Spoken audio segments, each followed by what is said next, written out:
Guys, I have to tell you about this amazing roller coaster I went on yesterday. It's like the scariest, fastest thing ever. And I rode it 12 times. Oh, it was so... Oh! It's on my shoulder, isn't it?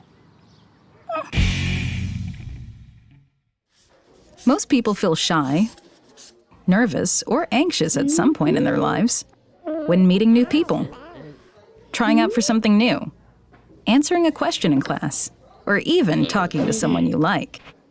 When you're shy, nervous, or anxious, it's totally normal to feel butterflies in your stomach, a racing heart, or sweaty palms.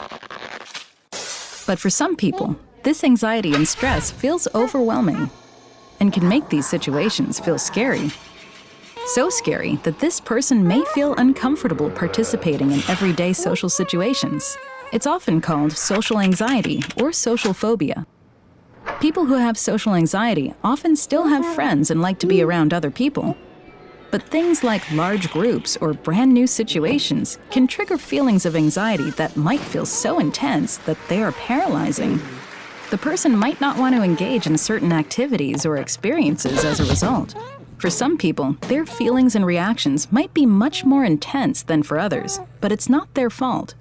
They can't just turn off their feelings or get over it. Social anxiety is when thoughts and fears are often exaggerated in someone's mind. But there are things people who suffer from social anxiety can do to help manage those feelings.